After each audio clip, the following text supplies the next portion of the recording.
안녕하세요. 공감냥이의 한서윤입니다.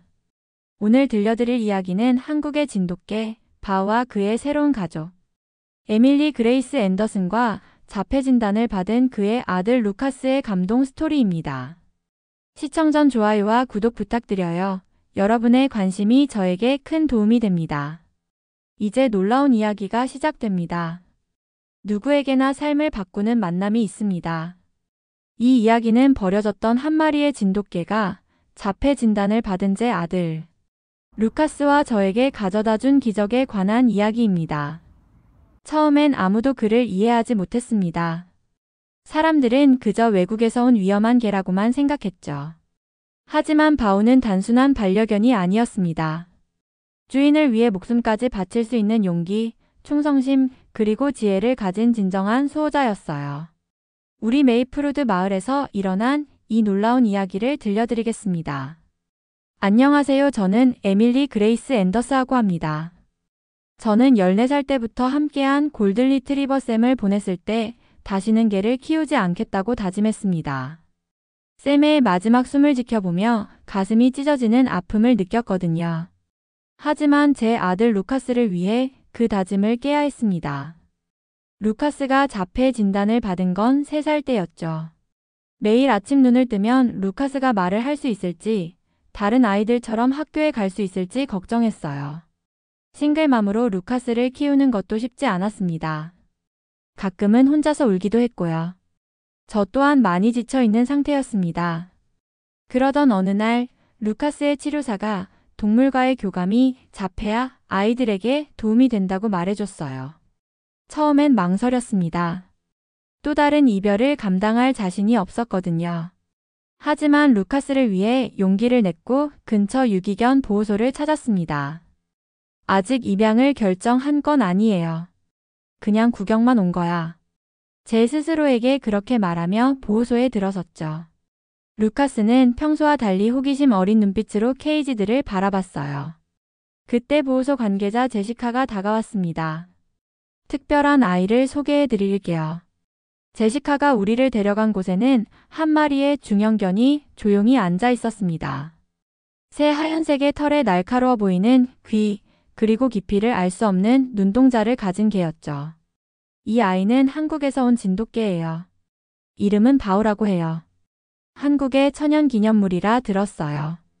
충성심이 정말 남다르다고 하더라고요. 다른 케이지의 개들은 모두 짖거나 펄쩍펄쩍 뛰었는데 바우는 고요했습니다. 그저 우리를 바라볼 뿐이었죠.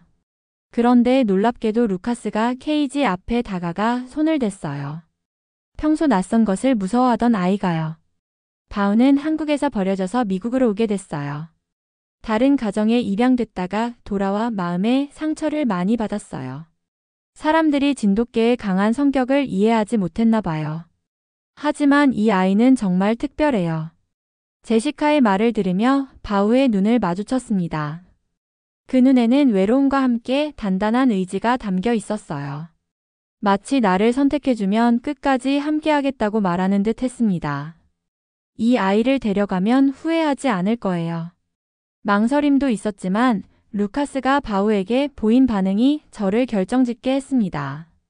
한국에서 온 이 낯선 개가 우리 가족에게 어떤 존재가 될지 상상도 못했습니다. 그때는 이 만남이 우리 삶을 완전히 바꿔놓을 줄 몰랐죠. 루카스는 여전히 말이 없었지만 그 옆에서 바우는 마치 오래전부터 루카스를 지켜온 것처럼 편안하게 앉아 있었어요. 그 순간 이상하게도 제 마음이 따뜻해졌습니다. 버려졌던 한국의 개와 말없는 제 아들, 그리고 혼자서 외롭게 버티던 저. 우리 세 식구가 새로운 가족이 되는 순간이었죠.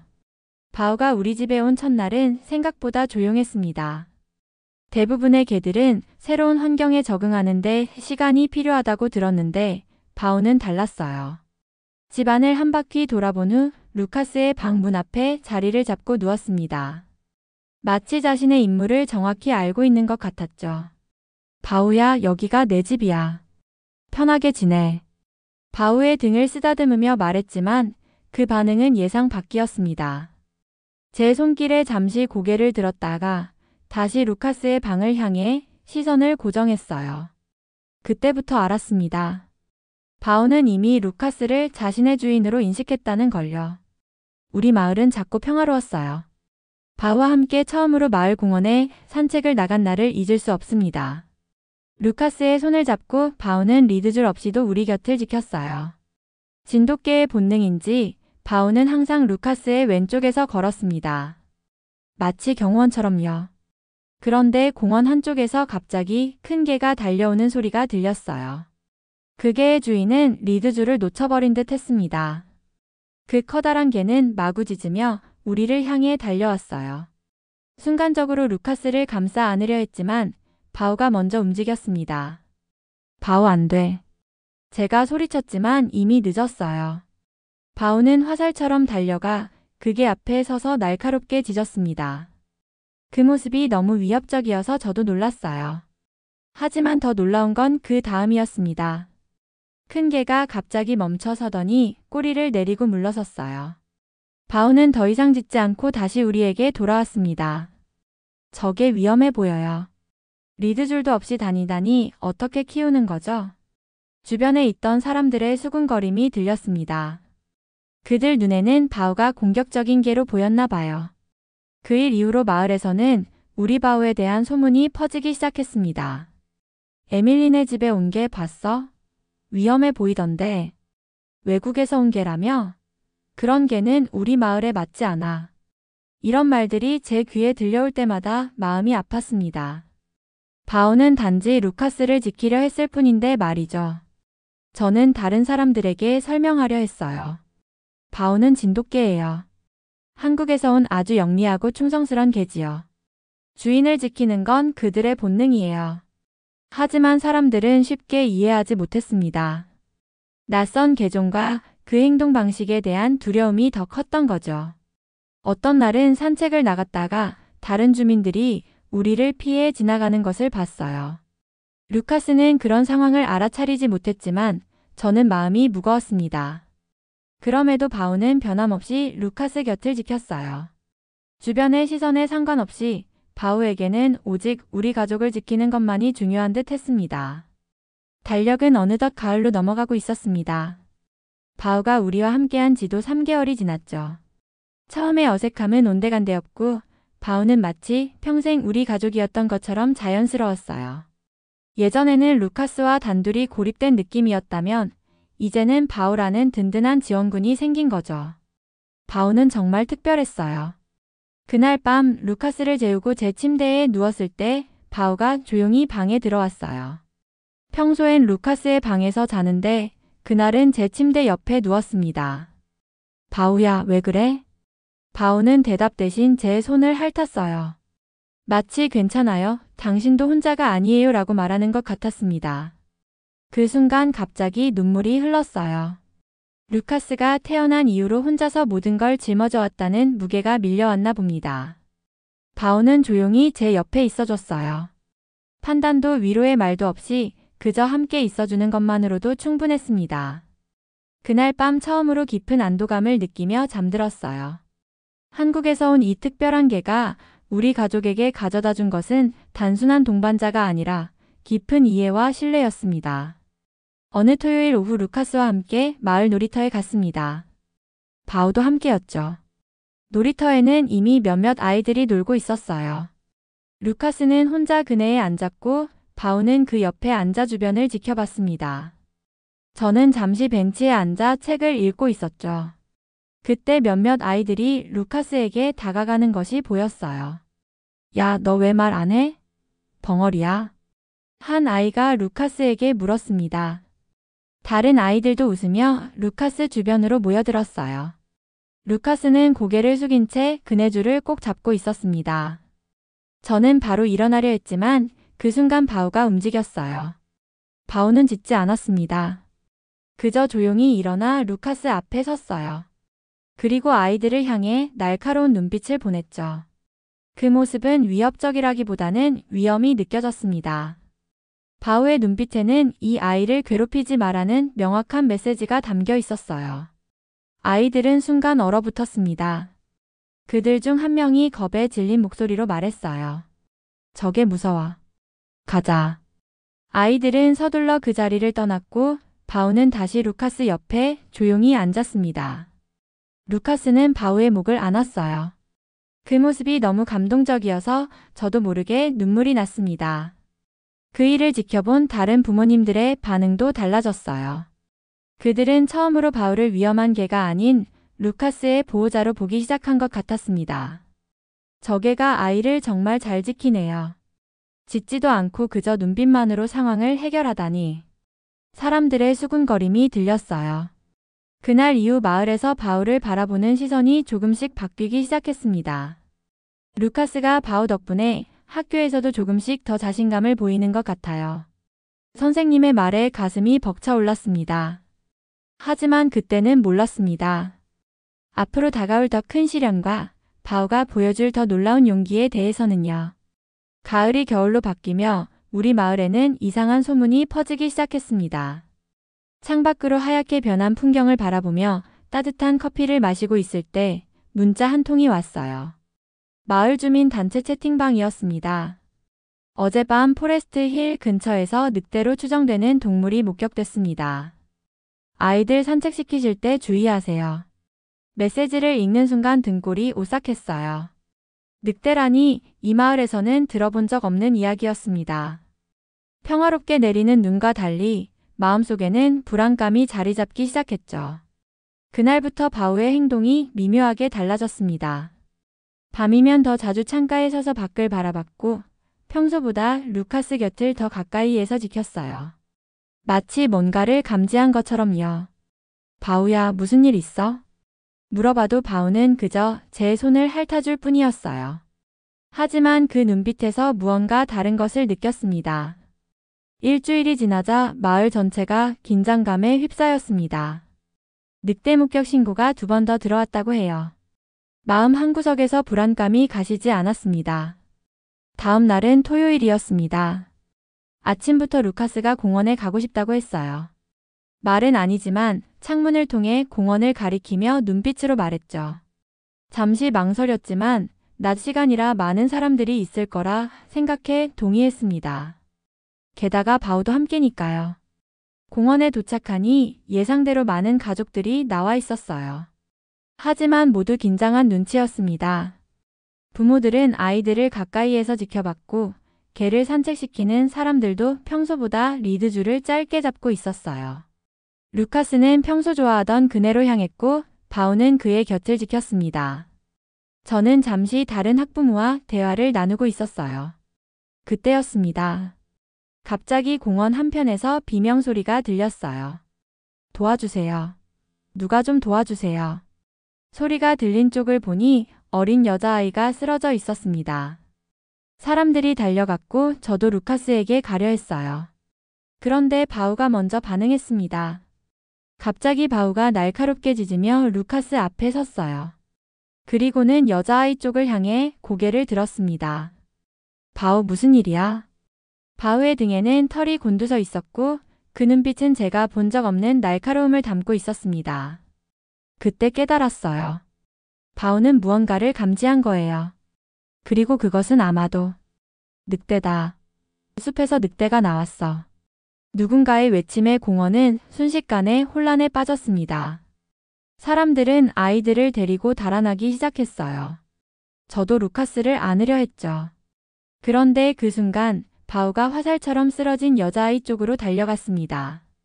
바우, 안 돼. 소리쳤지만 바우는 이미 멀어졌어요. 루카스를 안고 그 방향을 바라보니 숲에서 나온 회색 형체가 쓰러진 아이를 향해 다가가고 있었습니다. 정말 늑대였어요. 크고 위협적인 모습에 순간 숨이 멎는 것 같았습니다. 그리고 바우는 그 늑대와 아이 사이에 서 있었습니다. 한국에서 온 진돗개, 우리의 바우가 그 위험한 상황 속에 뛰어든 거예요. 제 심장이 터질 듯이 뛰었습니다. 바우가 다칠까봐, 그 아이가 다칠까봐 두려움으로 몸이 떨렸어요. 하지만 그 순간 바우에게서 느껴지는 것은 두려움이 아니었습니다. 오히려 강인한 의지와 용기였죠.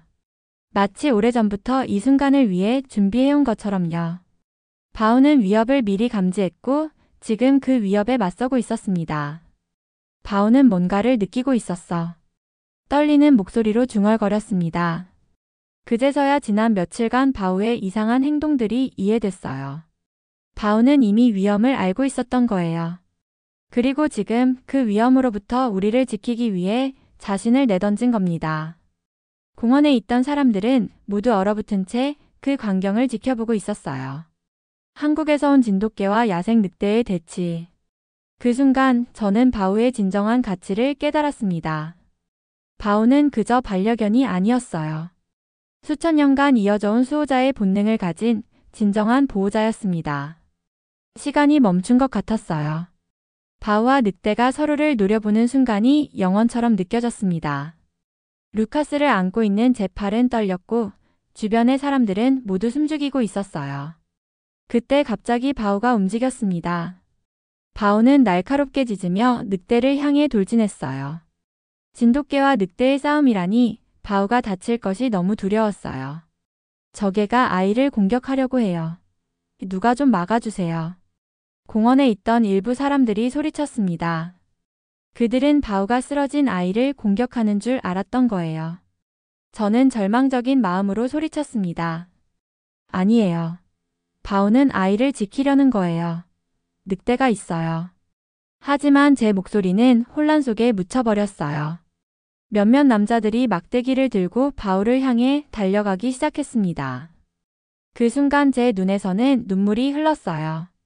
오해받는 바오가 너무 안타까워서요. 그런데 그때였습니다. 갑자기 숲에서 회색 형체가 확실히 드러났어요. 정말 늑대였습니다. 그제야 사람들은 상황을 이해하기 시작했죠. 저건 진짜 늑대야. 그 저개가 아이를 지키려는 거였어. 바오는 그 사이 이미 늑대와 싸움을 벌이고 있었어요. 작은 체구의 바오가 자신보다 훨씬 큰 늑대와 맞서고 있었죠. 바오의 날카로운 짖음과 늑대의 으르렁거림이 공원을 가득 채웠습니다. 저는 루카스를 안전한 곳에 두고 도움을 청하기 위해 뛰었어요. 다행히 마을 사냥꾼 2명이 총을 들고 달려왔습니다. 그들은 상황을 빠르게 파악하고 늑대를 쫓아냈어요. 하지만 그 짧은 싸움으로 바오는 깊은 상처를 입었습니다. 옆구리에 늑대의 발톱 자국이 선명했고 피가 흐르고 있었어요. 바오는 쓰러진 아이 옆에 힘없이 누워 있었습니다. 바오야. 달려가 바오를 안았습니다. 그리고 여자아이도 확인했어요. 다행히 아이는 넘어져서 다리를 다친 것뿐 늑대에게 직접적인 공격은 받지 않았습니다. 바오가 제때 지켜준 덕분이었죠. 저개가 우리 딸을 구했어요. 여자아이의 부모가 눈물을 흘리며 말했습니다. 그제야 사람들은 바오에게 다가와 감사의 마음을 전했어요. 우리가 오해했어. 저개가 구한 거야. 어떻게 저렇게 용감할 수 있지? 바오를 동물병원으로 급히 데려갔습니다. 루카스는 바오의 곁을 떠나지 않으려고 했어요. 평소 말이 없던 루카스의 눈에서 눈물이 하염없이 흘렀습니다. 제 가슴이 찢어지는 것 같았어요. 괜찮아, 루카스. 바오는 강해. 반드시 나을 거야. 수의사는 다행히 바오의 상처가 치명적이지 않다고 했습니다. 하지만 회복에는 시간이 필요하다고요. 그날 밤 우리는 병원에서 바오와 함께 머물렀어요. 루카스는 바오의 머리를 조심스럽게 쓰다듬으며 잠들었습니다. 저는 잠 못 이루고 바오를 바라봤어요. 한국에서 온 이 작은 개가 얼마나 큰 용기를 가졌는지 새삼 깨달았습니다. 바오는 자신의 목숨을 걸고 낯선 아이를 지켰어요. 그것도 사람들에게 오해받으면서까지요. 바오야, 고마워. 내가 정말 자랑스러워. 바오의 귀를 부드럽게 쓰다듬으며 속삭였습니다. 바오는 힘없이 눈을 떠 저를 바라봤어요. 그 눈빛에는 여전히 의지가 깃들어 있었습니다. 마치 제가 할 일을 했을 뿐입니다 라고 말하는 듯 했죠. 다음 날 아침 놀라운 일이 벌어졌습니다. 바오가 입원해 있는 동물병원 앞에 마을 사람들이 모여들기 시작한 거예요. 모두 바오의 안부를 물으며 감사 인사를 전하러 왔다고 했습니다. 심지어 지금까지 바오를 경계하던 사람들까지도요. 저개가 없었다면 정말 큰 사고가 날 뻔했어요. 우리가 오해했네요. 정말 특별한 개군요. 마을 이장님도 직접 찾아와 감사 인사를 전했어요.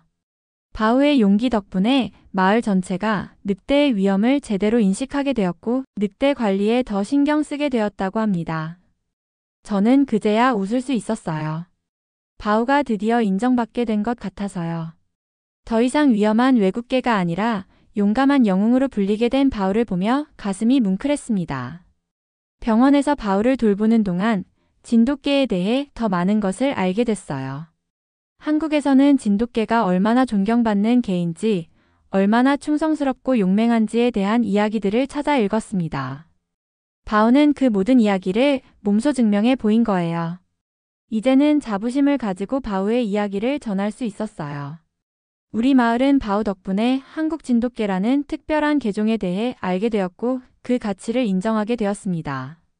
바우가 다친 지 일주일 후 마침내 집으로 돌아올 수 있게 됐어요. 아직 완전히 회복되진 않았지만 수의사는 바우가 집에서 더 빨리 나아질 거라고 했습니다. 병원을 나설 때 바우는 다리를 절뚝거렸지만 그 눈빛만큼은 여전히 당당했어요. 집으로 돌아오는 길 많은 이웃들이 우리를 반겼습니다. 바우를 향한 시선이 완전히 달라져 있었어요.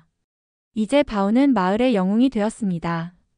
목숨을 걸고 남을 지키는 한국계의 품격을 보여준 거죠. 바우가 집에 돌아온 지 며칠 후 놀라운 일이 일어났습니다. 마을 신문에 바우의 이야기가 실린 거예요. 한국 진돗개 위기의 순간에 아이를 구하다라는 제목의 기사였습니다. 사진까지 실려 있었어요. 바우가 다친 모습이지만 당당하게 서 있는 모습이었죠. 저는 그 기사를 오려 냉장고에 붙였어요. 바우는 상처가 아물수록 활력을 되찾아갔어요. 그리고 마을 사람들의 관심도 계속됐습니다. 에밀리, 바우는 어떻게 지내요? 바우에게 이거 좀 줘요. 우리 집 특제의 간식이에요. 산책을 나가면 이제 사람들은 바우를 보고 미소 지었습니다. 아이들도 더 이상 바우를 무서워하지 않았어요. 오히려 바우를 슈퍼히어로라고 부르며 가까이 다가오려 했죠. 그날 밤 모든 것이 평화로웠어요. 바우는 루카스의 침대 옆에서 자고 있었고 저는 거실에서 책을 읽고 있었습니다. 그때 갑자기 희미한 소리가 들렸어요. 고마워 바우야. 소리가 난 방향을 봤더니 루카스가 문간에 서 있었습니다. 제 귀를 의심했어요. 루카스가 말을 한 거예요. 처음으로요. 루카스 방금 뭐라고 했어? 루카스는 다시 한번 작은 목소리로 말했습니다. 고마워 바우야. 눈물이 왈칵 쏟아졌어요. 루카스는 5년 만에 처음으로 말을 한 겁니다. 그것도 바우에게 감사하다고요. 바우가 우리에게 가져다 준 기적은 단지 그날의 용기뿐만이 아니었어요. 루카스의 마음을 열어준 것.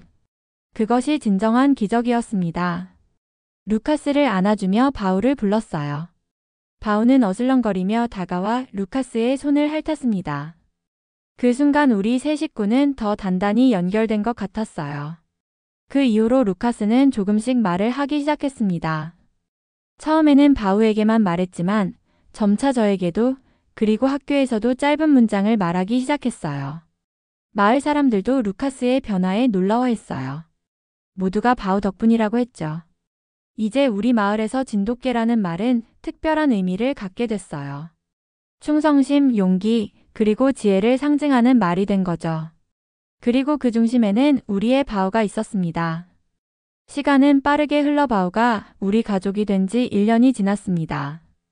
봄이 다시 찾아왔고 우리 마을은 평화로운 일상으로 돌아왔어요. 늑대 사건 이후 야생동물 관리가 강화되었고 더 이상의 위험한 상황은 없었습니다. 바우는 완전히 회복되어 예전처럼 건강해졌어요. 하지만 옆구리에 남은 작은 흉터는 그날의 용기를 기억하게 했죠. 루카스는 이제 짧은 문장으로 대화할 수 있게 되었고 학교에서도 친구들과 조금씩 어울리기 시작했습니다. 우리의 일상은 평범하지만 행복했어요. 아침이면 바우가 루카스를 깨우고 함께 아침을 먹은 후 루카스는 학교에 갔습니다. 바우는 집에서 저와 함께 있다가 오후가 되면 동네 입구에서 루카스가 내리는 스쿨버스를 기다렸어요. 마치 시계처럼 정확했죠. 바우는 루카스의 스케줄을 완벽하게 외우고 있어요. 이웃들에게 자랑스럽게 말했습니다. 이제 바우는 마을의 명물이 되었어요. 사람들은 바우를 보면 반갑게 인사했고 아이들은 바우와 놀게 해달라고 조르기도 했죠. 바우와 루카스는 둘도 없는 친구가 되었습니다. 루카스는 바우에게 모든 것을 이야기했어요. 학교에서 있었던 일, 자신의 생각들, 심지어 작은 비밀까지도요. 바우는 마치 모든 것을 이해하는 듯 루카스의 말에 귀 기울였습니다. 바우야, 너는 정말 특별한 개구나. 바우의 머리를 쓰다듬으며 말했습니다. 바우는 고개를 들어 저를 바라봤어요.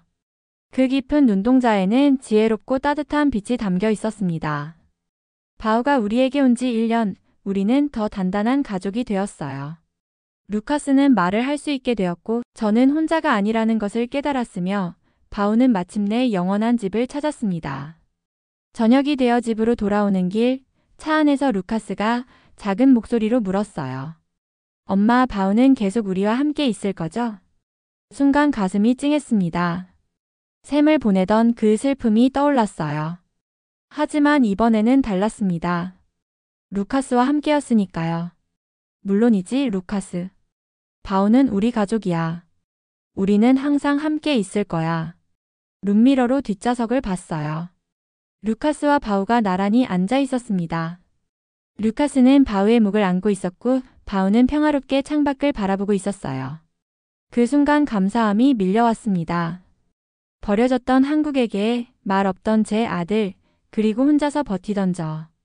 우리는 서로에게 기적 같은 선물이었어요. 어둠 속에서 빛을 찾게 해준 우리의 영원한 동반자였죠. 지금까지 시청해주셔서 감사합니다.